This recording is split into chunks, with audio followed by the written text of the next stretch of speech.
Good morning. How is everyone? Good. Summer's over, and we're back. So we'll call into order this session of the Mesa City Council Study Session, August 14th, 2025. Once again, welcome back. I'm Scott Summers, the Vice Mayor. I'm going to run the show today. Mayor Freeman is attending via Zoom. Mayor Freeman, can you hear us? I can, thank you. And now you know why he's attending during Zoom. I was going to tell you. He was feeling a little under the weather. Now we know. We're glad to take off. And Julia is on time plus 3 minutes, and she'll be joining us in 1 moment. Don't tell her I said that. Item number 1 is to review and discuss items on the agenda for August 18th, 2025, regular council meeting. Do we have any items on the agenda that council members would like to review? If not, I know Mr. Butler has a couple of brief presentations. Thank you, Vice Mayor. Hold on, Yeah. If you want to go ahead, either one. I have a couple questions. Okay. Why don't we go with the council member? Okay. On item 4A, the Broadway road improvements. Guess what? That's Is that perfect. what- That's exactly, yeah. Awesome. So, well, yeah, perfect Let's timing. start So there. why don't we call up All right. Lance and Eric, or I'm not sure who all is handling this, but we've got a presentation ready to go for you. So we'll start with a presentation on item 4A, Broadway Road Improvements, Phase 1. Seems like we're always improving Broadway Road. Have you noticed this? It's, yeah. Well, this is a major improvement.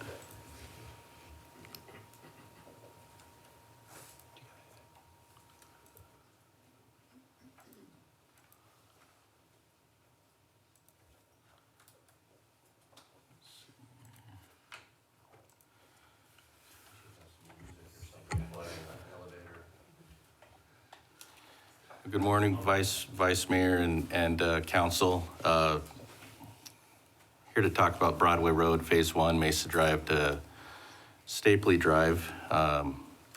Just to touch on a little bit of the project scope, I'm sure a lot of you are aware of what the project consists of. These are just some of the general highlights. We have several utilities that we're working on. This happens to be one of those corridors where we have quite a few old existing utilities in this area, some dating as far back as the 1940s. So that's kind of a primary focus for this project as we start that. It's really kind of 5 or 6 projects in one, if you think about it, with the various utilities and work that we're doing. But it is a transportation job where we're looking at improving that intersection and pavement replacement, and new right turn lanes on all 4 legs of Broadway and Stapley. We also have worked with the flood control to place and put a new storm drain in both in Broadway and down Stapley Drive, part of a larger regional drainage system. And then new sidewalks for pedestrians, and then pedestrian hybrid beacon crossings at 3 locations, actually, at LeSueur, Olive, and at Eagles Park, at the elementary school right there. Can I ask real quick, Vice Mayor? Lance, there are no pedestrian beacons right now. Is that right? Councilmember, Vice Mayor, and Councilmember Goforth, that's correct. Okay, so these are 3 new ones. Yeah. These, this exhibit here is basically to illustrate kind of how we're intending to break up the work. We've been working with Sun Construction on this. These are ideal locations for segmenting the work due to where the utilities, with the alignment of the utilities and where they cross and the type of work that we have. They happen to intersect with traffic signals in a lot of cases. But this area, these corridors are intended to qualify where we'll be doing work at different times and relate to our traffic control also. I'm not going to get into too much of the detail on this, but the sequencing of this project is complex and involved. Obviously, we've got a lot of work that we're doing. This is intended to highlight where we'll be moving, what we'll be doing where. as we've worked with our contractor and the schedule for that. As I've noted, one of the main points, this is kind of a pedestrian-friendly corridor through here, so there's been a lot of discussion with our contractor and our transportation group on traffic control phasing, how we'll intend to keep pedestrian movement in the area. And as we continue through this construction. And then this is really the complete roadway, comprehensive from LeSueur to Spur along Broadway in this area. And then all the improvements that we intend to do in this area. So with that, I'll take any questions that you may have. I was curious about the breakdown of the funding. I know you put the funding sources, the 2020 street bond, the utility revenue obligations. Can you give me kind of a breakdown of the amounts per funding category? Yeah, so Mayor and council member go forth. What specifically, like by department or by types of? No, the dollar amount for each category. Okay. And if you need to send it, that's fine. You don't have it handy. Yeah, let me do this. I think I do have that here. So, for the dollar amounts for our transportation group, we will be expending somewhere around 26, 27, 28 million, I guess inclusive of the work we're doing with the flood control. With our water group, that will also be expending about 17 million. On our energy resources side, both electrical and gas, that'll be closer to about 20 million. And collectively, that will be about 65 total as a loaded cost. Is that all the street bonds, the 2020 street bonds? That's what, and transportation fund, I'm curious that breakdown. So is all of that from the street bond, the 2020 bond? Yeah, Vice Mayor, council member, I'll have to send you later what the breakdown is. Yeah. We started this project before the 2020 street bond was initiated or Okay. voted on. And so there are transportation fund dollars. I don't know exactly what the complete breakdown is off the, I don't have that right now, but we'll send that out to you today. Okay. Okay, thank you. Councilmember Heredia? What's the timeline of these improvements? I know you said phases, but what's the anticipated timeline? yeah, so Mayor and Council Member Heredia, we'll be starting these in the end of September of this year. It's a 2-year project. That corridor collectively from LeSueur to Spur pretty much will be occupied, so there'll be a lot of work going on through that area for the next 2 years. So it'll be like a one lane on both sides, or is this breaking down? This was intended, so we've looked at traffic control phasing, but this is intended to, we've looked at this whole corridor, what we would do. That'll vary, but that's typically kind of a representation of what we'll be looking at, Okay, working in halves on the streets. okay. Perfect, thank you. All right. Any others on this one?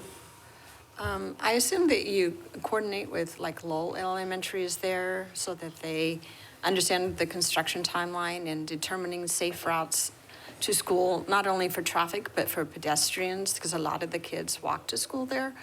So I just wanted to make sure there was a coordination. Yeah, Mayor and Councilmember Duff, we are working with the schools, Lowell Elementary. We view as kind of a stakeholder in this. We've kept them apprised to the work that we'll be doing in this area. Both schools, actually, and we'll be putting monthly updates out to those areas about what the work is and what they can expect with traffic control in the area. But yeah, we've been coordinating with them. Okay, so you work with them to figure out routing, whether pedestrian or cars? Yes. Okay, because I didn't want to leave it on their own accord to figure out what the safest traffic moves are? Okay, thank you. So, and Councilmember Duff, we are, I think as part of the traffic control plan, we are trying to keep both sides of the road open as much as possible to pedestrians. Even if we have to move them off the sidewalk, there will be a safe pedestrian route on that side of the road. It will intersect with that crosswalk, right? Isn't there a crosswalk there? There's a school crossing. Yeah, and- yeah. And that'll stay open during school. There'll be a crossing there. Okay, good. Okay, thank you. Councilmember Spilsbury, and I think the mayor has a question also. That's actually what I was going to ask, was if you were keeping pedestrian open on both sides, but this is the way I drive to work.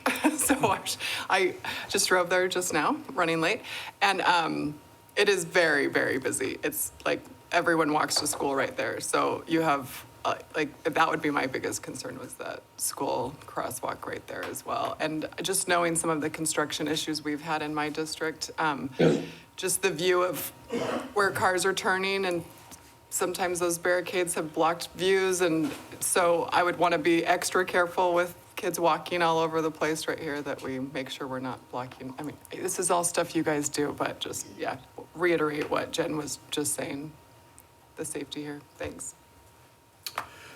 Mayor Freeman? Yes, thank you. I'm just going to tag into what the council members have talked. There's a lot of businesses there from that corridor from Mesa Drive to Stapley and along with the school traffic. How has the outreach been for the businesses? And there are some residential homes along the way. And then my last question is this part of the City of Mesa electric utility area? I'm not familiar with that area. So 2 questions. Thank you. Mayor, I'll probably answer the latter and then the prior with that. This area actually intersects with both SRP and City of Mesa. The work that we did do with SRP affected 5 residents, I believe, in this area. That work's already been completed. The electrical work primarily for the City of Mesa electrical will be from LeSueur to roughly Horn. And there's a significant amount of electrical work we will be doing on the north side of Broadway there. So there at Stapley, you have east of Stapley, SRP Electric, and then west you have Mesa Electric. So some of that work has already occurred there. For the prior question, yes, we've continued to do outreach. Our public relations has been fairly active in this area in working with both businesses and the schools, and coordinating that effort as we ramp up. That'll continue to improve with more communication with them. But yeah, those efforts have been ongoing. Okay, just to follow up, I know there's some underground irrigation in the area because, ironically, I think a couple of years ago we were doing construction in the area, and some of the contractors damaged some of the pipes, and so some of the neighborhoods do not get their irrigation. So I think to be conscious of that, make sure that doesn't happen again, because ironically my office has received a couple of emails regarding the current construction, and they wondered what's going to progress and how it is. So I asked Mr. Albright to be proactive and reach out to the couple of emails. But that's all the question I have, is make sure the underground irrigation, is that going to be touched by SRP? Mayor, so that's actually part of this project. We'll be replacing about 450 feet on the south side of Broadway up to Stapley to just beyond Solomon, where we'll be replacing some SRP irrigation as part of this project. Irrigation is fairly shallow in this area, and to accommodate some of the new improvements, hardscape and sidewalk that we're doing, that is being replaced as part of this. Great, thank you. That's all I have. Thanks, Vice Mayor. Councilmember Duff, and Councilmember Adams has a question too. So on the electric, thanks for bringing it up, Mayor. On the electric, were you on the north side, you're doing the electric, right? were you able to underground it, or will it be overhead? Yeah, so Mayor and or Councilmember Duff, yes, we will be undergrounding. That's one of the primary objectives of the work we're doing on the north side of Broadway there. And on the south side is still overhead? Or Correct. were you able to accomplish that? But no, we won't be Okay. doing undergrounding on that south side. Okay, well, I appreciate your work. I know there's been outreach and coordination with the businesses for, I don't know, at least 5 years, 6 years. Yeah, Been a yeah, bit. yeah, it's taken a while. It's taken a while because there's some easement that was needed.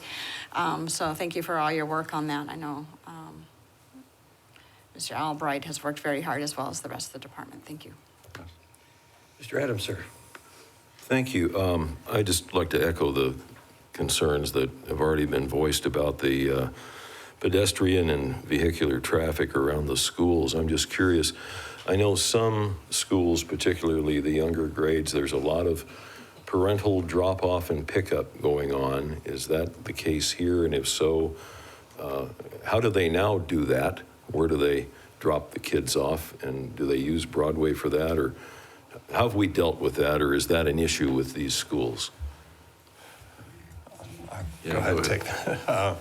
Vice Mayor, Councilmember Adams, existing today, we don't have a lot of, this school, there is a lot of pedestrian traffic. So we definitely need to make sure that we have those safe routes. There is some drop off, but it doesn't back up onto Broadway like we have at a lot of our other schools where we have, spill back from the parking lot. So it's definitely going to be congested and more busy with, one lane of traffic open, and we'll have turn lanes where we can based on the work. But it is going to be a little more congested. Luckily, there is Eagles Park and the community center there that has an additional parking lot that's next to the school.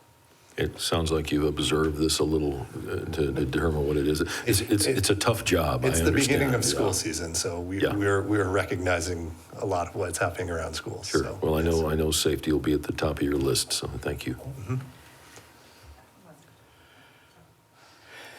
Go ahead. On your landscape plan, I'm not super familiar with the area. I know, Jen, you and I have talked about that. Since this is highly pedestrian, are you able to put in some more shade for people? Is there room? I know it's a tight area, but in the landscape plan, are you able to accommodate that? Vice Mayor, Councilmember Goforth, we are not accommodating it as much as we want, and we Yeah. just ran out of space. I know the engineering department, as part of the final portion of design, went out to individual property owners to ask if we could actually buy an easement or more right-of-way in certain areas to put more landscaping, more than what we needed for the project.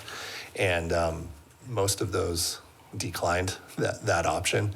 And so there isn't nearly as much shade as I think we were hoping for. But the designer did look at the whole corridor, and we've put in trees or shade elements where we can. But it's not what we were hoping for. Are there options if it's not a tree? You know what I mean? Like that you wouldn't have to get permission from, maybe it's a smaller structure than a tree, and you wouldn't have to get permission from a landowner? Thought about those? Yes, we looked at that too, and it's such a tight utility corridor, trying to find locations for foundations. Also, if we try to put up a shade sail or, some sort of structure like that was difficult. As Lance mentioned, the underground irrigation is really shallow, and that runs along the south side of the street, where I think we were looking, for those shade elements.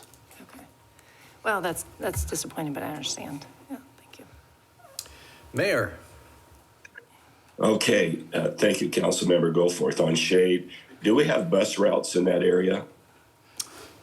Yeah, Mayor, we have 5 different, or 7, I believe, different bus bays, shelters that we'll be working to replace as part of this project. And those will include shade for those bus areas? Mayor, those locations, those will be full shelters. Okay, I know that we've been very proactive in putting shelters at our bus stop locations, and I want to make sure that that happens during this type of road work. Yeah. Thank you. That's all. Yeah, transit was heavily involved during the design to make sure that we are accommodating their needs. Very good. Anything else? Nothing on this? We'll move on to the next item. Councilmember Duff has a question on an item. 7B. Yes, I wanted to bring up 7B. It will be pulled off consent on Monday. I don't expect a presentation right now, but I just wanted to kind of put it on the radar for council that there was a constituent who filed a petition against this zoning case, and it didn't make the requirements, but I'm sure there will be hearing from them. I think we have a different number then. I think you might be referring to 8A, Beverly, the Beverly Apartments, is that? Oh, I'm sorry. Yeah, I think I think there was a the- shuffle. Yeah, item Okay. number shifted, but then when Yeah, I I noticed that too. bookmarked it, if you bookmark it, and then, anyway. Okay, yes, 8A. 8A, okay. And is that just for notification of your colleagues? We do have some slides on Beverly if you'd like us to go over that. I'm fine to wait till Monday, but we can review it again. This is the COPA project. It's an affordable living project. A demolition of 10 units that have been there since the 50s into 36 units. I've gone over it a number of times, but Oh, you haven't? We haven't looked at it as a council yet, right? So why don't we take a look It's at it? been Do we have any introduced, hasn't it? presentations? It's been Yeah, let's- introduced. This one had been introduced. All right, why don't we Okay. take a quick look at that? Yeah, one? why don't we, okay, is that it? Okay, we'll look at it because we'll need to be ready to talk about it in depth on Monday. Yeah, there's another Beverly one. Don't get the Beverlys confused. So is 8A and 8B are related, Jim? So do we need to pull both of those from consent? We will. Okay, so we'll pull both 8A and 8B from consent for Monday. Welcome back up. It's been a while. Thank you. All right. Good morning, Mayor, Council. This is case ZON 01052. It's a request for a rezoning from RM2 and RM3 to RM4 with a PAD overlay and site plan review to allow for 36-unit multiple residence development. The subject property is crosshatched on your map here. It's located at 120 North Beverly, so we are north of Main, west side of Beverly, on the east side of Alma School Road. The general plan designation, the current general plan designation is traditional residential, and that allows for primarily single-family homes on medium or large lots with a density of just over 7 dwelling units per acre. Item 8B on your agenda is a general plan amendment to change that place type from traditional residential to mixed residential. Mixed residential allows a wider variety of housing types and densities up to 30 dwelling units per acre. As I mentioned, one of the requests is to rezone to RM4. The density for the proposed density for this project is 29 dwelling units per acre, so we're just under that maximum for RM4. Here you can see some existing site photos of the previous development on the site. Here you can see the site plan. As I mentioned previously, it's 36 units. It's 3 stories in height. There is 2 access points on the property. The northernmost on Beverly is the primary vehicular access for residents. The access on the south is for emergency vehicles and solid waste. They are proposing 44 parking spaces on site, which does meet the code requirement. I would also like to note really quick that the actual building setback from the north property line is just over 80 feet, which is pretty substantial. Here you can see the landscape plan. And some renderings. This did go to the design review board at their meeting, I believe in July. They were very complimentary of the building design and how it kind of fits in with the overall neighborhood. They are asking for a number of deviations with the PAD. They're outlined in your staff report. I won't go over them in detail, although I'm happy to answer any questions if the board might have them. They're primarily related to landscaping setbacks in open space, in private open space. They are exceeding the open space requirement when you combine private and and common open space. There's a large open space area in the middle of the site.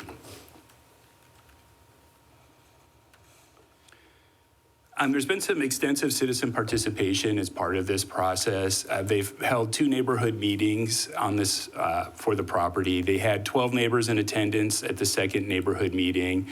There's a citizen participation report included in your packet. Some of the concerns were traffic, the building architecture. The applicant actually did some substantial revisions on the building. When it first came in, it was 4 stories. They brought it down to 3 stories so that it's a little more compatible. The architecture also kind of marries what is existing in the area with a modern design. And as I mentioned, traffic, that's 36 units. The expected traffic impact is minimal at best on Beverly. Staff does find that there's a general plan amendment. It would comply with the mixed residential place type. It's also in conformance with chapters 22 and 69 of the zoning ordinance. We are recommending approval with conditions. The Planning and Zoning Board also recommended approval with conditions. And with that, I'm happy to answer any specific questions council might have. Councilmember Duff, do you have anything to? I've been working on this project a number of months, so I don't really have any questions, but I'm certainly, you know, sometimes when you become very familiar with a project, you don't know the parts that maybe people aren't familiar. Like I said, it's a COPA project. And the original structure is going to be demolished and rebuilt from 10 units to 36 units. So it's not really that much of an increase as far as traffic on the neighborhood. It's within an 1/8 of a mile to transit. The affordable, I think it's 50% AMI. I don't know, I've seen 2 figures. One said 50% AMI, which was the original, but then I read in a briefing that is 50,000 so that's not 50% AMI, so I'm not sure exactly what affordable, if they were able to get all the tax credits in order to make it a 50% AMI.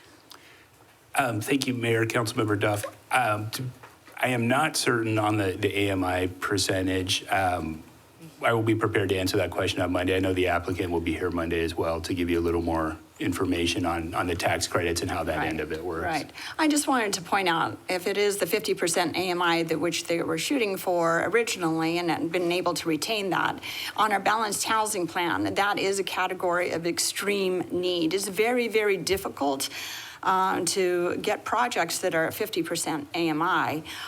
It is rare, actually. Mm-hmm. So we can see the importance, and being in a great location within an 1/8 of a mile to transit further enhances the livability, the affordability of this project, where residents do not need to depend on a car because they're within less than a 5-minute walk to Main Street.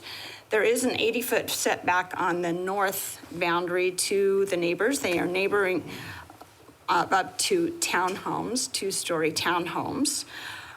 They are seeking LEED Gold certification. They have a lot of amenities considering it's affordable, a playground, a dog park, a picnic table, barbecue grills, a fitness center, a computer area, a lounge area, and it's across the street from Beverly Park. Let's see if there's any other. I think it just adds this area south of 2nd Street to Main on Beverly has been depressed. There hasn't been any new development. A lot of the homes are showing the signs of their age. I think this will kind of help the neighborhood evolve. It is identified as Evan had mentioned to be in a, what do we call, they don't call it evolve, I don't know. Anyway, into an area that needs to transform. Correct. And of course, we want to encourage high density, even though this is a small project of 36 units, it is an RM4 near transit. And hopefully by adding density near the the transit and Main Street. That only helps for businesses to also evolve as well. So there's a lot of repair and miscellaneous businesses that aren't necessarily ones that serve a neighborhood. I hope with a little bit of density, it helps the health and welfare of the area, and making it a better place to live for everybody. Okay, showing signs of age, I know how it feels. Vice Mayor and Councilmember Duff, Yes. if you're interested, the applicant is here and could talk about the affordability of the units if you'd like. It's up to you. Can we get a couple? Let's get a couple more council member questions in, and then maybe if the applicant wants to come up, say a few words after your nap. Councilmember Spilsbury? Yeah, I'm also familiar with this project somewhat, but I do have a few questions that have come up. I had a question on the funding. I know this is a LIHTC project, and so I wondered if, I just can't remember where we're at in the process of if the LIHTC dollars have been awarded or anything. So I don't know if they've gotten it, if they were awarded them, and if they would still move forward with this project without those LIHTC dollars. But is it correct to say this is like workforce housing? Is that what they're calling it? Because in the report, it said like teachers and firefighters and stuff like that. Hey, I know one of those. Why don't we have the developer come up? On that I'm hearing one. some questions, I Well, think. do you want me to finish the rest of my Yes, please. questions? Or? Yes, please. I'm sorry. Okay, and then of course, I was going to ask about parking. So I thought on these developments, we parked them at 2.1. So 44 spaces, it says is required, which would not be 2.1. So where am I missing? Thank you, Vice Mayor, Councilmember Spilsbury. Great question. So there's actually, if you're within a quarter mile of a light rail station, there's a parking reduction that's kind of baked into the code, and that's 1.2 spaces. And so that's just, okay, when you say baked in the code, that means that it just changes it for those If closer. if you're within They a don't quarter have to mile. get any sort of. Right. Okay. And so the 44 spaces take that into consideration. And I know they talked about, just that because this is, I don't know what we're calling it, affordable housing or whatever, that maybe there wouldn't be as car heavy and by the transit. So there's just no concerns there with parking. Vice I'm Mayor, always concerned. Yeah, Vice Mayor, Councilmember Spilsbury, staff has no concerns with the amount of parking. The applicant can maybe speak a little bit more specifically to their resident mix and how that works. But in general, this type of housing product, fewer folks have cars, which is why they try to locate closer to light rail to kind of alleviate those concerns. But staff has reviewed it, and we're comfortable with the parking provided. Because I noticed that there's 1 bedroom, 2 bedroom, 3 bedroom. Right. So, I mean, you could have a few roommates or something that are living in these potentially. Potentially. I think the applicant has done a number of these projects. He can give you some really, I don't want to misspeak, but he can give you some okay. specifics on how their project Is works. the other project that is on Beverly across the street, I know these are separate projects, but because Sure. we're doing them at the same time and the neighborhood's concerned about both of them, I feel like it's important to bring that up. But is that also parked that same built-in, baked-in code number? That one's a little bit different. They parked that one at 2.1, and part of the reason is that specific product type has a garage that accommodates 2 cars. So that parking, although there are going to be fewer uncovered guest spots, there's actually more parking on that site because of the garage. So just kind of different products for different types of living. Exactly. Okay. And then I know we've gotten a lot of emails, and I know there was no, and I don't know that I need Eric to come up necessarily, but I know there was no reason to do a traffic study on this. They didn't see any reason to have one, and the other one, but so now there's a question of whether we need a traffic study because of both of them. And I also was curious are the neighbors that are concerned about these projects, they live north of this. They don't actually live on Beverly, right? Vice Mayor, Councilmember Spilsbury, that is correct. The neighbors, the vocal neighbors that you're getting emails from are north of Beverly Park, north of the other project on Beverly. To answer your question about the traffic study, Transportation has looked at this in depth. I don't want to speak for Eric, but there have been no concerns raised from a transportation perspective. When you combine, this is 36 units, the other one on Beverly is 66 units. And I know that number can seem high maybe to residents in the neighborhood, but from, I would say, a transportation perspective, that's a pretty low number. Okay, that seems to be like the loudest piece that we're hearing, so that's why I wanted to bring it up. Vice Mayor, Councilmember Spilsbury, yes. And I think we actually have a study from the development from across the street. I think looking at this development at 34 units, I mean, we're talking about 250 trips a day coming in and out of it. We don't have any concern.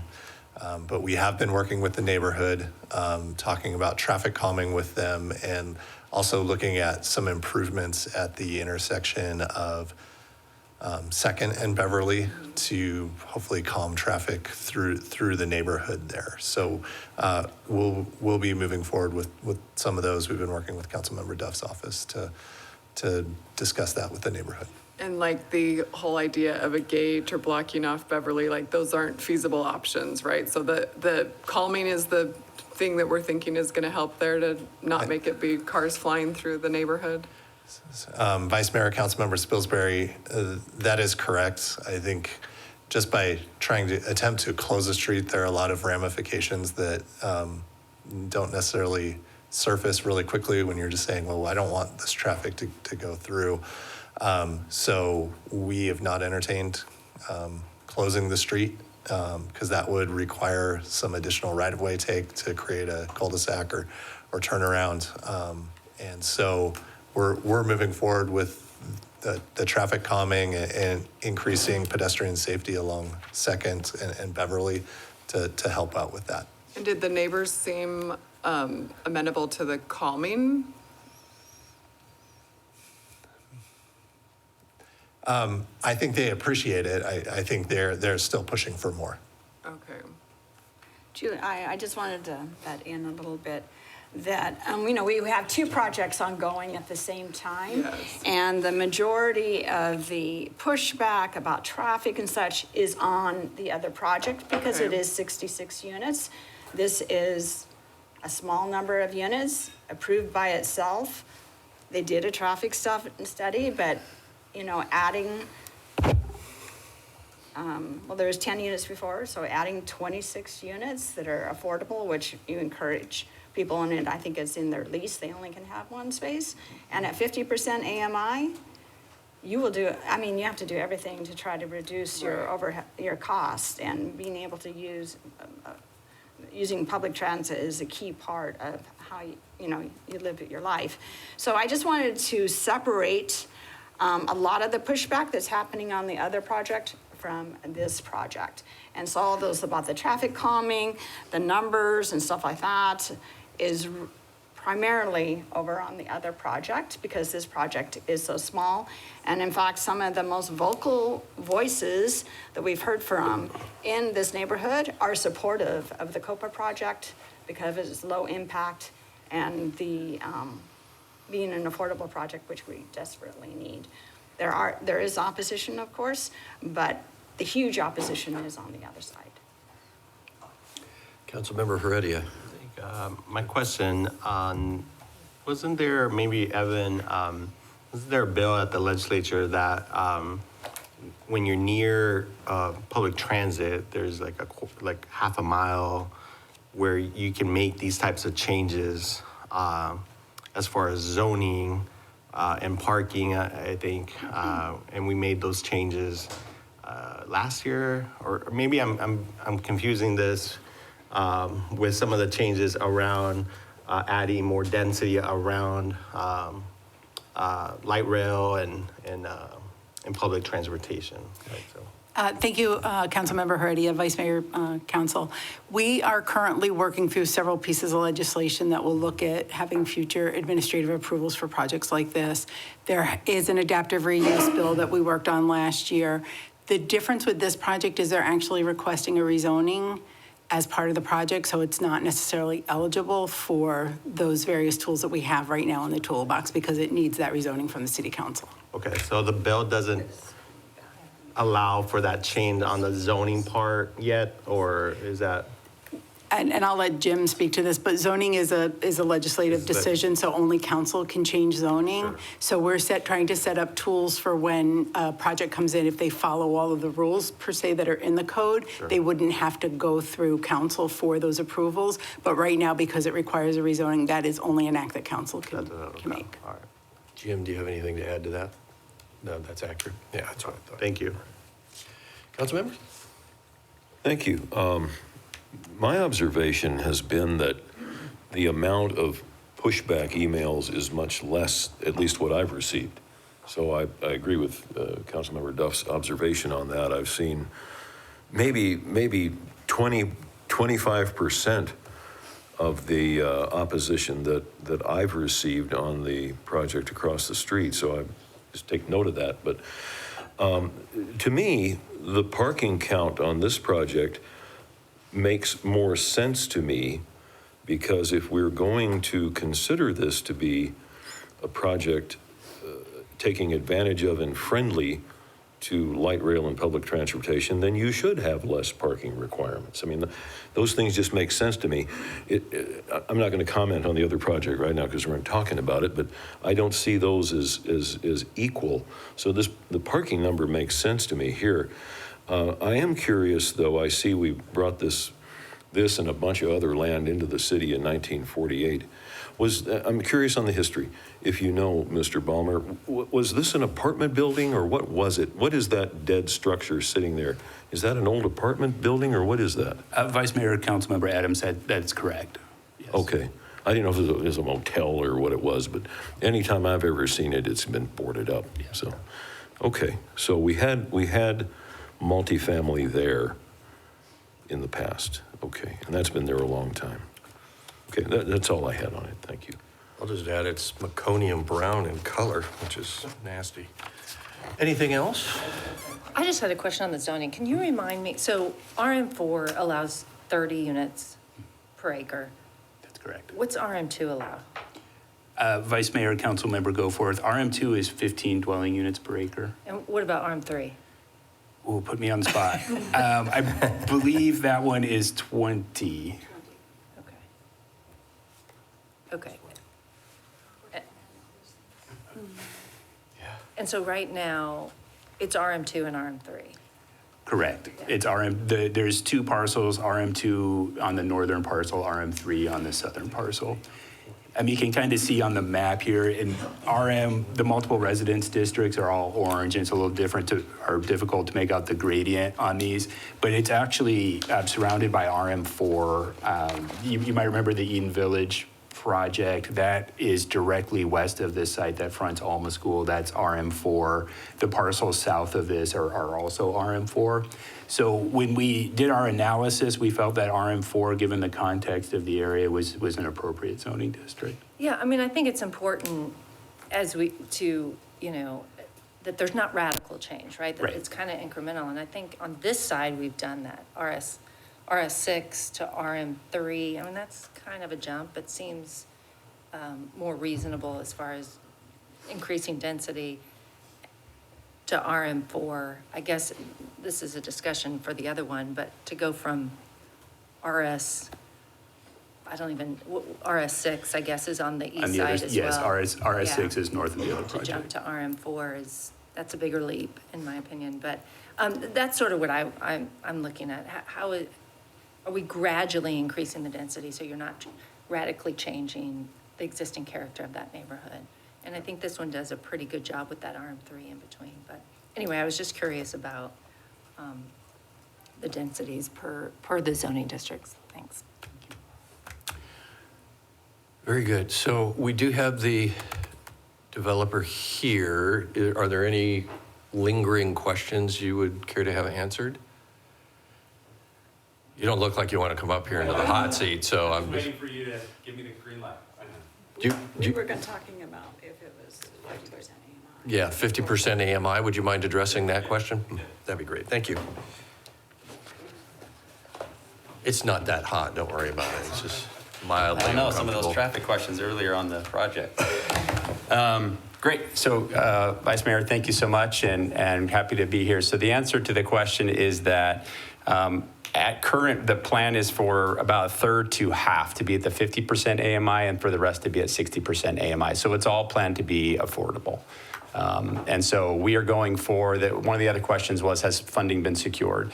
So ultimately, funding for LIHTC projects has to come after zoning. It's one of the, you have to do it in that sequence.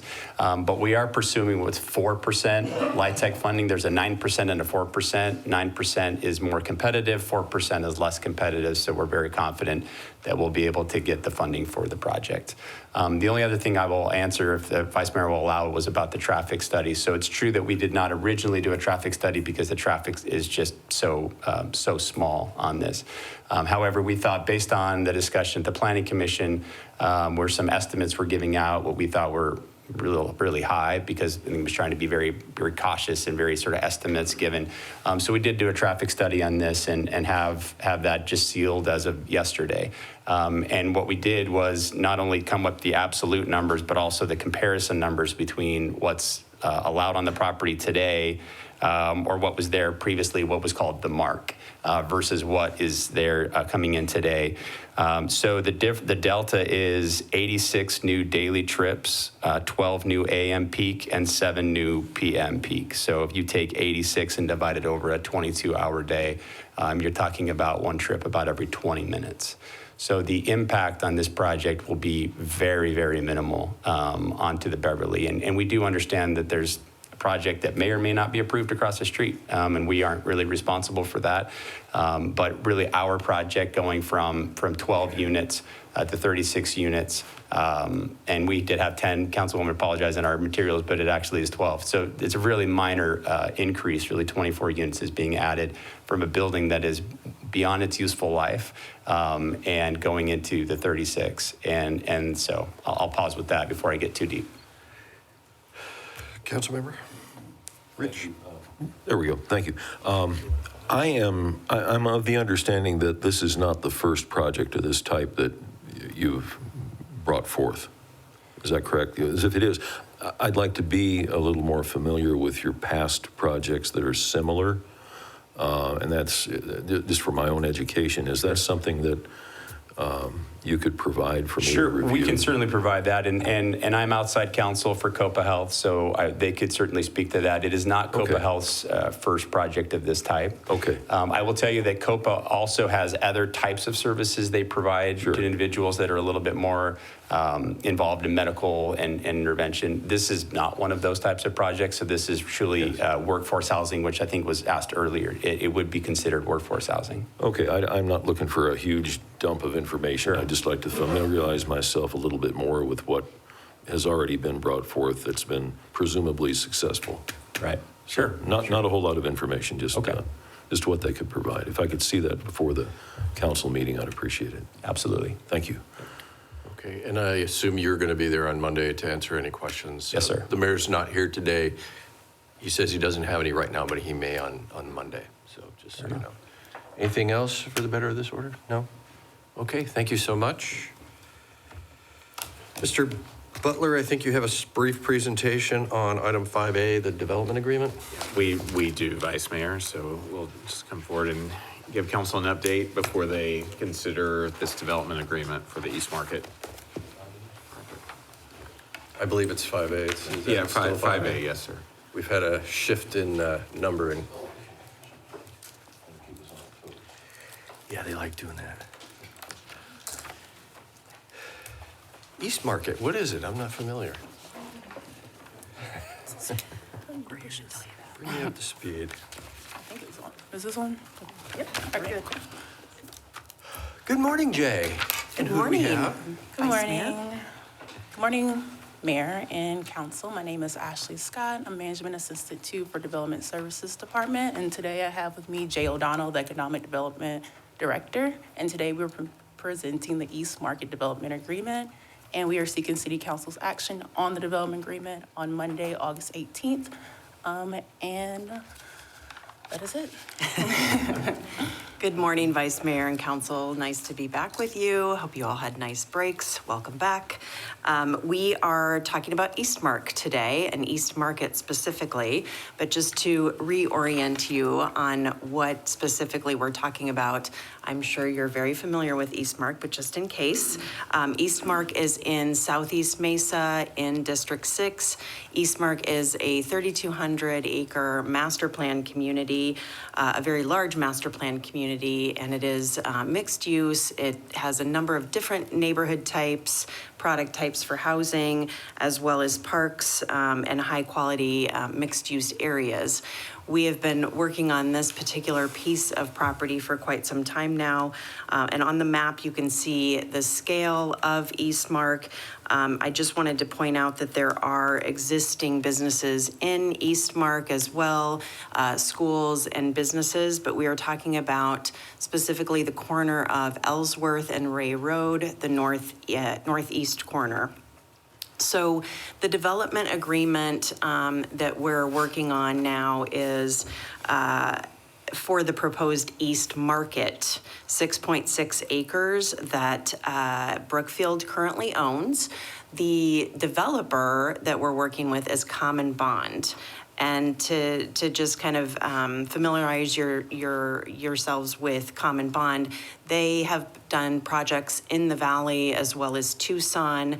They are known for the Global Ambassador. They also did the park at 83 in Peoria, which was a 3-acre development with a 2-acre park anchoring Blanco, Postinos, and North Italia. They also do all of the yard culinary dropouts, most recently in Phoenix, Gilbert, Tucson, and Tempe. Just to be fair, we're not announcing those or any restaurants yet. These are just a sampling of what's in their Correct, in their portfolio, yes, that is what the developer has worked on. So the East Market development specifically is going to be anchored by a specialty grocer that they're bringing. But this we feel is a prime location for commercial development and one that we've been hankering for quite some time, as well as the thousands of residents in Eastmark, as well as the region for that matter. So the East Market site plan has been approved by the Planning and Zoning Board. Here on the map, as you can see, shops A through D are 28,200 square foot of commercial and retail space. And then in the green on the map, it shows the specialty grocery store, which has been identified as Sprouts. It will be 22,200 square footage of that. And then at the bottom, Ray and Ellsworth, you can see there's been identified as a bank, and that'll be 4,200 square foot as well. Altogether, the site has 55,630 square footage of commercial and retail. The site, it is 278 parking spaces. That is well above our required, which is 202. And that is due to Sprouts, since they have a large volume of customers and they requested to have that parking. So the development agreement has some land use restrictions and also requirements just to make sure that we have higher quality of development and retail in there. So the land use restrictions prohibits are the discounted retail, the drive-through facilities, the mini storage and secondhand stores as well. And then they're only allowed to have one drive-up ATM and teller window on the property, which was identified for that bank at Ray and Ellsworth Road. And then also in the development agreement, they're required to have that specialty store, which is Sprouts, that has been identified. And this will also help with setting the tone and attracting quality and services to the site as well. So this is a rendering in the monument, and this will be at Ray and Ellsworth when you're coming into the site. This is shop B. As you can see on the left-hand side, you're facing towards Ellsworth. And then this is a dead-on shot of the Sprouts, the specialty grocery store. And then a shot on the right as shops A. And that sign will be replacing one that's existing, right? The giant one that looks like an embattlement. It says Eastmark on it. You can't say that, I can say that. I like her shocked face. Yeah, it's gonna, they're gonna be doing some new signage here. What I like about this is it's really, first of all, thank you to Jim, your office, Jay, your office, but also the developer who is seeking to come here and actually live up to the vision for the type of walkable retail that we're looking for. The vast majority of that will go north of this project, so this project is an important first piece, a proof of concept of sorts, to show that they can develop to the standards. And while the restaurants and amenities that you mentioned, and I want to be cautious that those haven't announced, those are certainly in the level of that we want to accomplish out here. So I know that they're working on some pretty exciting opportunities for the restaurant and retail space in this area. So once again, I appreciate your efforts, and we'll see questions. Mr. Adams? I just want to make sure I'm clear on the drive-through stuff. The only drive-through allowed is one lane for the bank, is that right? Vice Mayor, Councilmember Adams, that is correct. Okay, so no, if a national coffee chain wanted to be in there, they would just have to not have a drive-through. Yeah. Gotcha, okay. The Good. National Coffee Chain is across the street. Oh, okay. So we have them. Don't worry. I don't get to your neck of the woods that often, so I'll buy you maybe I'll have to lunch. drive out there. Come on out. Thank you. Thank you. Staff, Mary, do you have anything? No? Council? Yes, ma'am? So did I miss it? What is the point of the development agreement? What is the give and take? Vice Mayor, Councilmember Duff, the development agreement really just sets the standard going forward and prohibits the uses that could potentially minimize the opportunity to really have elevated retail in here. So it guarantees, the developer has been really excited to work with us on ensuring the standard stays high for this particular parcel, and so that's why we're memorializing it in a development agreement. We're not providing an incentive, a financial incentive. It really is just to memorialize the commitment to our vision and what the developer wants to bring. Okay, Vice Mayor Summers mentioned walkability, so I love that. I love walkability, so I have to ask, what are the surrounding uses? On the map, it shows they're vacant parcels, but what are they zoned for? That is a good On just east and north of this. So that vacant parcel there, that's supposed to be a residential, but it's supposed to be 55 and up, and that it's on pause for the moment. And then if you look a little bit further east, there is an apartment complex there as well. Okay, so east is multifamily, north is residential? That is all commercial. Commercial. To the north, I'm sorry, to the north, yes. To the north is a commercial, like, We're What looking zoning? for mixed use, entertainment, entertainment, okay, so a retail. synergistic use. Yes, I believe to this hospitality parcel. was also an opportunity there. Okay, all right. That's wonderful. Then, I think I've talked to Mary about this. The parking along the edges is not pedestrian friendly. So just a clarification on the zoning, it's actually PC because it's in the Eastmark community. So there's a land use group and requirements that it will need to follow based on the PC district for Eastmark to the north. It is light industrial across the street, and then we've got some ag that's zoned across the street, just for clarification on the zoning. The ag and light industrial is to the west of Ellsworth. to the west? Yes. Okay, and how about to the south? To the south, we also, that's part of the PC, I believe that's Cadence. That's Cadence Commercial, and Oh, then it to the is. east of that, what's off-site is the residential component to this. Okay. To the north, next to the fire station, there's the skate park, and that begins the pathway for the Great Park. So there are neighborhoods, there you go. Okay. There are neighborhoods to the north. The Great Park has multi-use paths that folks use for hiking, biking, I think golf carts, not legally, to access this site. And we're going to be looking at some changes. Great, so we can look at the pathways, greenways, Yes. shade, access, and parking along the edge? So I'll let Evan talk a little bit about some of the discussions and coordination that we had with the applicant in terms of why the site plan ended where it is. There is connectivity on site. We do have the sidewalk along Ellsworth. We do have, and you can't see it in this site plan because it's not colored, there is a large boulevard kind of pedestrian area. So Evan, do you want to talk a little bit about some of Sprout's requirements? Sure. Thank you, Mary. Vice Mayor, Councilmember Duff. To Mary's point, it's a little bit difficult to see, but if you look just on the west side where it says specialty grocer, there's a wide landscape median that includes seating areas and other pedestrian and consumer amenities for that area.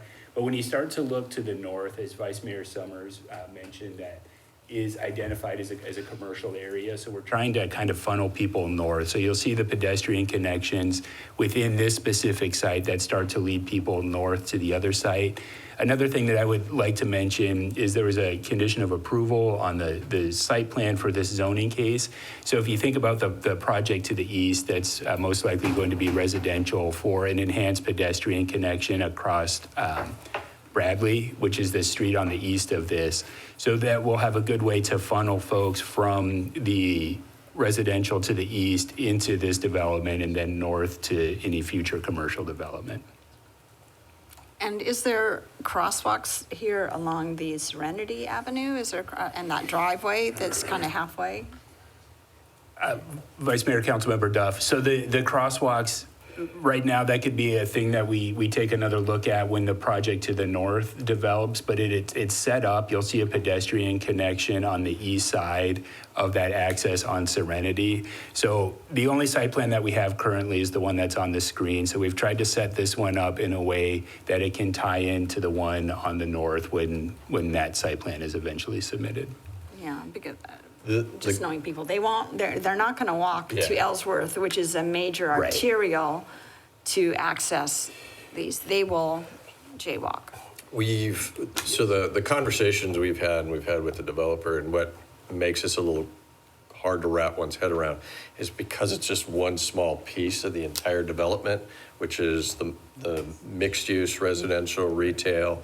We've had more advanced talks about sidewalks, pickleball courts, all sorts of different amenities that would go, how those sidewalks would come in, how we would put food trucks potentially in on the north side, not this one, but on the north side.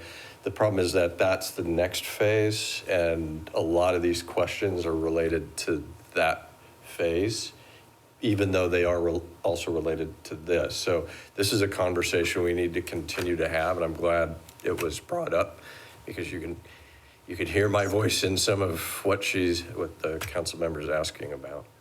You have a follow-up? And then Yeah, I would just make sure to encourage to keep to the forefront the pedestrian movement, because if we're not allowing for an enjoyable, safe navigation, people will get in their car to move from one corner to the next. You're missing opportunities for retail. People are just like, oh, I'll just leave. It doesn't make it pedestrian friendly. If you have that movement, then you're creating an environment that people will just go to this area and walk around, building community, being safe, being enjoyable, creating the community I think your residents have been asking for a very long time. We need the third places. We need the places to hang out. We need the places to be as a community. So not to make sure that our transportation, our walkways, the landscaping, the sidewalks, all those accesses are very connected, and to achieve that. And so I just want to encourage it. Thank you. And thank you for that. I really appreciate it. Mr. Adams. Thanks. Just to follow up a little, I think those are valid concerns, the walkability, and I'm sure that we'll take a hard look at that. But from an economic development standpoint, I'd just like to weigh in as I think about this more. I think this is the higher level retail that we've been looking for, and I'd just like to compliment economic development on this work. This is what I'd consider a prime corner along a major arterial, and we can we need to focus on this stuff. We can no longer put mini storages, car washes, things of this nature on prime corners like this. This will generate sales tax, transaction privilege tax. It'll generate jobs. It generates quality of life. I know we're moving in a retail strategy direction here, so I think this is a good example. But I think it's, as we go along, it's more and more critical that we examine projects that generate very few jobs or offer services that generate no sales tax income. So I really applaud this, because I see we can't put a mini storage there. We probably can't put a car wash there. We can't overindulge the thing with drive-throughs. So my hat's off to the work we've done on this project, and I think it serves as an example of where we should consider moving forward. So, thank you. Thank you. Team effort. See, I told you did a good job. You never believe me, Councilmember. Yes, good job on that. I think we need to really be careful about what we define as walkable, though, because if we accept this as walkable, that's what will come to us and be defined as walkable. This is not walkable. I have 2 of these in my district, sorry. Almost this exact, They were probably in my Sprouts, district at one point. strip center. And I go there all the time, and to go from, for instance, the bank to or Shop C to the specialty grocery store, that's not pleasant or safe going across that. So I would love for us to be, the end user should bring it to us, but if we could get more creative on really having a site plan that truly is walkable and doesn't detract from what the end user's trying to do, obviously. I mean, they've got to, people have to park, they need customers to be there, and they don't want it to be difficult for them to get there, but just caution us saying this is a walkable site plan. It really isn't when you're talking about going from building to building. Yeah, so, and I'll just close it out by saying I tripped that landmine myself by saying walkable, and when I say walkable, I'm thinking of what the vision is for this entire parcel. Everything that's in the dirt, how it's going to connect to the Great Park. These are conversations we've had, and we do realize that this is a little bit of an isolated piece, and we've already had these conversations. Mary has, so has Jay, on how we're going to integrate it better as the rest of the parcel builds out. So looking at this independently, no, it's not. Do we have to look in the future how we're going to integrate with this the rest of the way? We absolutely do. But my vision still is to have a place for Eastmark, my community, to gather, to be able to walk here, have something to eat, have an event, have some entertainment, and accomplish the vision that as Eastmark close out, to grab that last little piece of the vision of live, work, walk, play, and entertain. So, Vice Mayor, I am going to gang up on you with Alicia, that walkability has to be within the parcel. Otherwise, if you're at the bank, you might drive to the grocer. If you're in Shop C, you might drive to any one of these. If there's cars in between, it's not perceived to be safe, and people will not walk. The walkability increases the strength of the type of businesses that you want. The reason so many parcels, we end up getting these car-centric businesses, your storage, your car wash, your whatever, is because there is no walkability. It is completely car-centric, and when someone looks at what they're going to develop there, they're going to put in car-centric.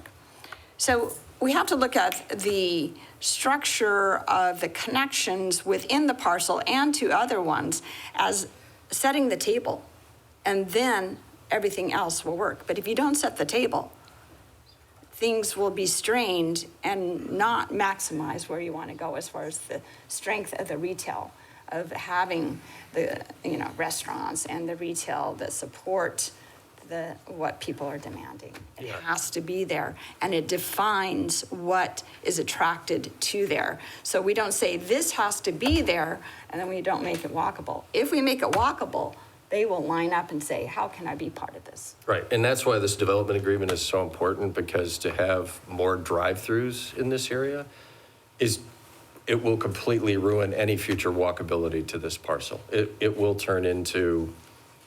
just turn into what's across the street to the south, which has been, try parking there too. Mr. Adams, I saw your hand. Yeah, just a quick comment. I am listening very carefully to this back and forth conversation, and I'll be the first to admit I'm a visual learner. So if this is considered not walkable, it would be very helpful to me to see an example of what is, because in my mind I'm listening here and going, yeah, I get that, but I don't know.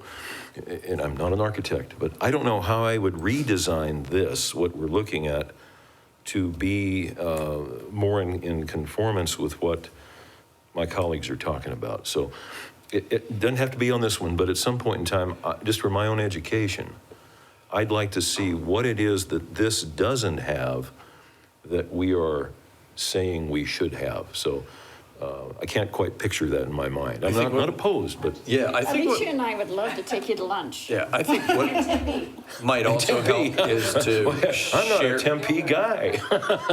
But anyway, no, I'm serious. I just would like to learn more about it. So Yeah, I think what else would help was to have Common Bond share kind of what that vision is for that northern parcel, so we can see what we're working on. And that is a draft, I understand, but that would show how these all start to come together. Because we are looking at this in isolation of the rest of the development, because that's just how it's coming to us. So, Yeah, it's basically pathways that don't have to intersect with cars. Yeah. Because cars will be the priority and people will feel intimidated. And to have enjoyable, shaded, some amenity to it, people will collect in those areas. With it just being a barren, run for your life, you have to look at those opportunities. Vice Mayor, Councilmember Duff, I think for this particular parcel, as you said, Vice Mayor, we're taking this in a smaller piece of the overall development. And so I would like to come back and provide a more holistic vision for what we do envision. The challenge that we do try and balance with the developer is this area is suburban, and so we're trying to pull cars off of those main arterials and get them to at least come into the center and then be able to interact with multiple stores. So I think this is doing that piece of it. And then for the second phase, making sure to encourage reciprocity from cars that are parked in the north section and then having people walk back and forth. But this is part of the placemaking. This is part of having those destination retail and restaurants that you can come to, as well as hospitality. So how we encourage that that walkability in a suburban environment might look a little bit different than an urban center like downtown Tempe, for example.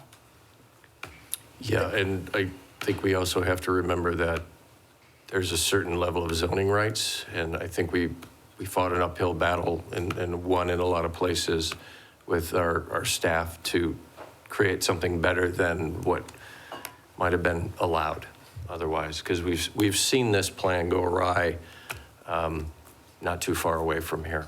So I'm happy at least that we've been able to limit those things that would absolutely kill any future walkability.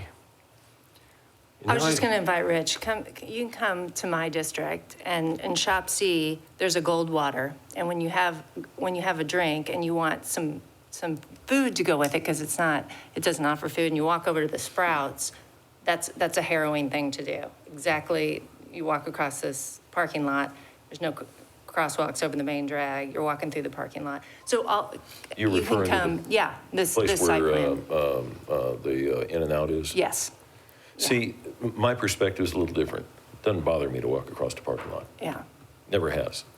But I know some people do. So, You but can take the kids. Well, you're not going to, yeah.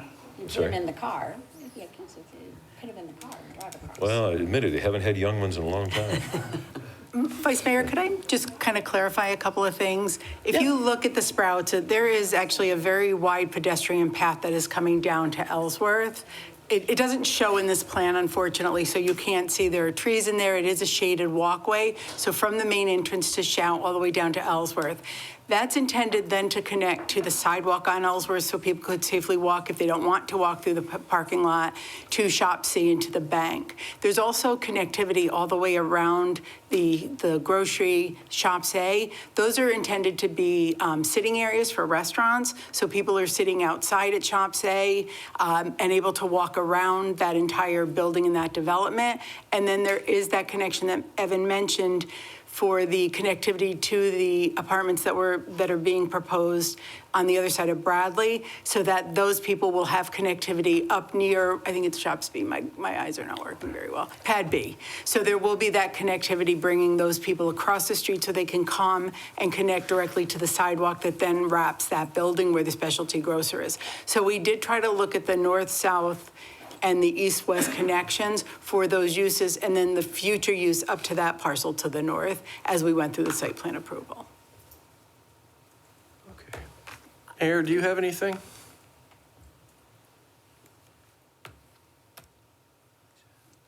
I've been enjoying the conversation. Thank you. Well, that's one of us. I was just going to end. Did I say that on mic?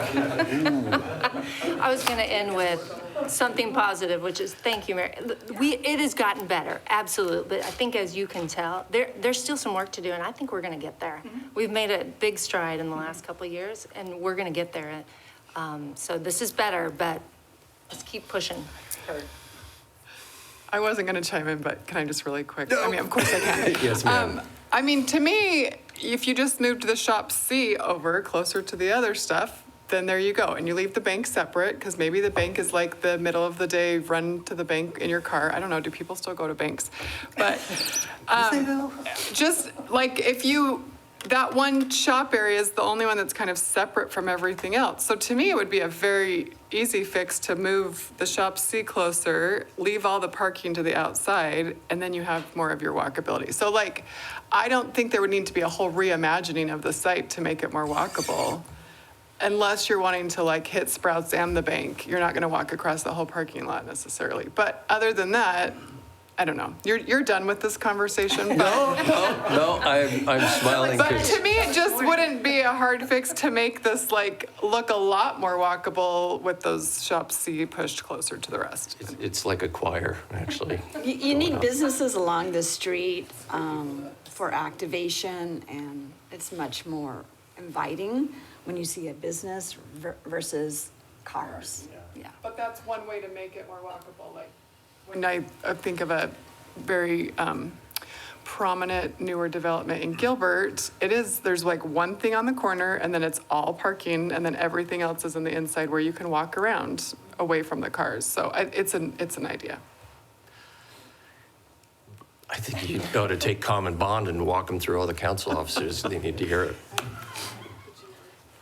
And they're great. By the way, they're a great job. They're doing absolutely fantastic. But a lot of what we've heard, I know that staff has worked very hard on, and it is a give and take. It's a give and take process too. I don't know who goes to physical banks either.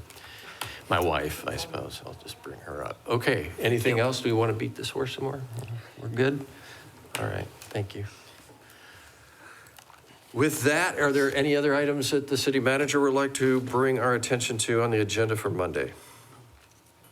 Vice Mayor, no, of course, we stand ready to answer any questions about any of the other items on the agenda, but those were the only ones that we had prepared. Any others? Going once? Seeing none, we'll move on to item 2A, which is appointment to various boards and committees. I see a District 5 member going to the Historic Preservation Board, and someone from District 2, the Human Relations Advisory Board. That's fantastic. Is there a motion and a second? Motion from Councilmember Heredia, a second from Councilmember Spilsbury. All in favor, say aye. Aye. Mayor? Aye. Motion carries unanimously. Item 3, we have 3 items, A, B, C, from various receipt of minutes from boards and committees. I'll take a motion to approve those minutes. Same way, Councilmember Spilsbury, Councilmember Duff, all in favor say aye. Aye. That's Aye. item number 3, carries unanimously. Item number 4, next is current events and conferences attended. We just met yesterday, so actually it's been quite some time. Mr. Butler, you have some people to introduce. You want to start with that, and then we'll go across council as they're looking at their calendars? What do you think? Vice Mayor, Council, just thank you for recognizing that. Want to, of course, highlight one of our new additions to the city, our new Assistant City Manager, Brent Stoddard, who was previously serving as the Deputy City Manager for Glendale and, wised up and came to the east side. So we're glad to add Brent to the team. And then we'll have another Assistant City Manager. Can Channel 11 get him on TV? He wore a tie and everything. So we can embarrass Ken Cost in a few weeks when someone you're also very familiar with who will be joining us in a few weeks in another role for the city. So thank you. Absolutely fantastic additions. We've had the opportunity to work with both of them, and those are good picks. Julie, would you like to start, or? I've been out of commission. Out of commission. Does anybody have anything? Well, I know Heredia. Mr. Heredia? That's a good idea. Oh, yeah. I did do that. Yesterday, we pressed a button on a new billboard on Mesa Community College. Awkwardly pressed a button, but just thank you for the staff on that process there. We, just to reiterate, the digital billboard, some of the advertising funds, over $400,000, I think, annually, will go to the Mesa Promise program. So it's a big opportunity for us to maintain that funding for that program that's been so successful. Over several hundred applicants this year are going to start attending Mesa Community College, Mesa residents, and so it was a really great event. I think first city, to open a billboard, ribbon cutting, right? So, but it's for a good cause, right? So, and then a bunch of other summer stuff, right? So just kept us busy, so. Yeah. Councilmember Duff? Yeah, on July 24th, I went to the unveiling of the MICA, Mesa Youth Creative Agency. They created a mural for the Community Services Building at 200 South Center. And so I attended that unveiling of the mural. Please check it out. It's beautiful. You can see it as you drive by. And then on the 25th, I attended Solid Rocks, Alice Cooper Solid Rocks Teen Center we have here in Mesa. But they had their Solid Rock 3rd Annual Summer Showcase at the Irving School Auditorium. We're just right up where Micah is.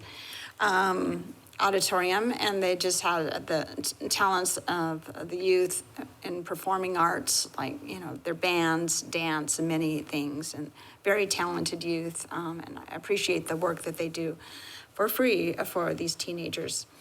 On the 26th, I attended the Community Bridges and Mesa Prevention Alliance Back to School event, where they gave away backpacks and other goodies. It had free services like haircuts. It was very well attended, thousands of people that were lined up. The mayor was also there. And then on August 7th and 8th, I attended the ASU Morrison Institute Policy Retreat in downtown Phoenix. It's a 2-day event covering a number of subjects, water, housing, energy, wildfires. Councilmember Adams was also there. I might have missed a subject matter. I appreciate the wealth of expertise and research that they provide through ASU to inform elected officials across our state. Thank you. Mr. Adams? The one I'd like to mention is, let's see, this is Thursday, so Tuesday, I had the privilege of returning to my junior high school, which is Keno, to participate in a community meeting, parents, teachers, students, as the school year kicked off, and also to be there to support Nicole Leba's We Run Mesa efforts, which are going to be available to students there at Keno. And I also was very impressed. They had some of the student leaders. I don't think they call them student council anymore, but CEO, Councilmember Goforth was there as well. But what a thrill it was to, I realized I had not set foot in one of the buildings at my old junior high for 52 years. It's been a while ago, but, and what a legacy that is. That school has been providing education to the kids in that district for at least that long, if not well over 60 years. So it was a privilege to be invited to participate in that. So thanks. Ms. Goforth. And they somehow managed to stump us. They asked us one question, and we botched it. I won't even tell you what it was, because that would be more embarrassing. Was it about walkability? No. I got to would've known stop that. doing that. I just wanted to mention about the Northeast Public Safety Building is up and running. It's a great facility, and Commander Rash was giving tours on Saturday. He did a fantastic job. Sorry if there were other public safety personnel giving tours. I just saw Commander Rash and was on one of his tours. So thank you everyone who went, and hope you enjoyed seeing that state-of-the-art facility. Great. Mayor, would you like to mention these, or do you want to hold off till Monday? I'm going to hold off. Maybe my voice will get better. Okay. It's not that bad, but So thank you. the MCC issue was mentioned, Mayor, and then I'm going to cross one more off the list for you, which is the mayor and I attended the annual First Responder Thank You Breakfast, which is held at the Summit. Again, that's an annual event, which is a facility in Sunline Springs Village. They do a great job. They set up a line and you walk through and they cheer you. And it's really odd when you're a local elected official to have people cheering you, but it's nice. It's really nice. They're usually throwing things. It was, but this is good too. Eastmark High School, congratulations, Eastmark and their board just added, I think it's 28 new classrooms, expanded the gym, expanded the band space, added new technologies, eventually a new crosswalk once that's done, hopefully in a few days. The facility is absolutely fantastic, and I told them, for all the infrastructure that we're adding, we have a police station, a new library, hopefully will open soon, new parks and rec space. Really the cornerstone of government infrastructure are our schools, because we don't achieve our economic development goals with a strong cornerstone of education. And so congratulations to them. And then I'll just do one last thing as a point of personal privilege. Can you zoom in? I have a granddaughter. This is our first granddaughter. Elise Rose Marie was born about a week ago. I think staff is familiar. So this is our third grandchild and my first granddaughter, and she's absolutely adorable. So with that, and since the city attorney's smiling, I'm still on good legal ground here. Yeah. So with that, Mr. Butler, what do we have moving forward? Vice Mayor, thank you. That's certainly good news to come back from council break with. So we'll be back here on Monday, the 18th, for a study session at 5:15 and then council meeting at 5:45. And then because I'm trying to get back in your good graces because of all the long meetings prior to the break, we are canceling next Thursday's study session, but not because of that. It's the Arizona League of Cities and Towns Conference, which many of you are attending. So there will not be a council study session next Thursday morning. So thank you. I'm really happy. All right. If there's nothing else for the order, I'll entertain a motion to adjourn. Councilmember Duff, Councilmember Heredia, all in favor say aye. Aye. Aye. Mayor? 10-4. 10-4 is an aye. We are adjourned. Thank you.